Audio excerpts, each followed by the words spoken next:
Today we're going to learn how to clean up paint in the art classroom. Now I know most of you are probably rolling your eyes thinking I know how to clean up, it's easy. Well, cleaning up in the art classroom is not the same as cleaning up socks off your bedroom floor. First you'll need to know when it's time to clean up. Now your teacher will normally plan some time at the end of the lesson for cleanup.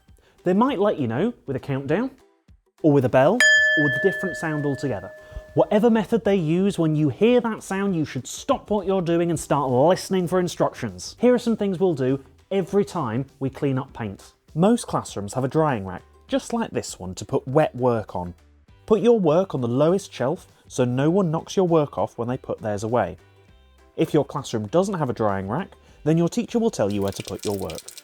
Next, you're going to need to wash up your equipment. We want a steady stream of water, not a flood, not a dribble, but a steady stream. Water pots are the quickest and easiest to wash up.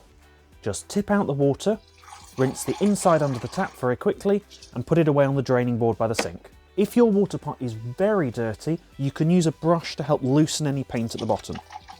So that's it. Tip, rinse, put away. So next, we have the palette.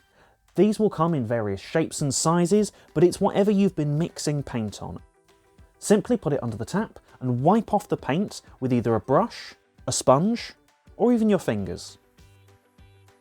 Art classrooms don't normally have a lot of sinks, so work quickly, and if somebody is already using the sink, go and clean your table or put your work away whilst you wait. Art teachers love to see clean paintbrushes. Here are some examples of paintbrushes that haven't been washed properly. They've been bent out of shape, lost their shape, or just ended up as solid paint. Brushes are really easy to wash. Simply put it under the tap and rub it with your thumb and finger until no more paint comes off the brush and the water runs clear. Then pinch the tip to reshape the brush so it dries in the correct shape. And finally, put it away with the bristles upright so they don't get crushed. By the way, there are different types of brushes, so you can make your teacher even happier by putting similar brushes together. Finally, you need to clean your tables. If your classroom has some, grab a sponge, squeeze the water out, and use it to wipe up any paint you've got on your table. Remember, no one leaves until the whole classroom is clean. If you've somewhere else to be, then the quickest way to get out is to help out.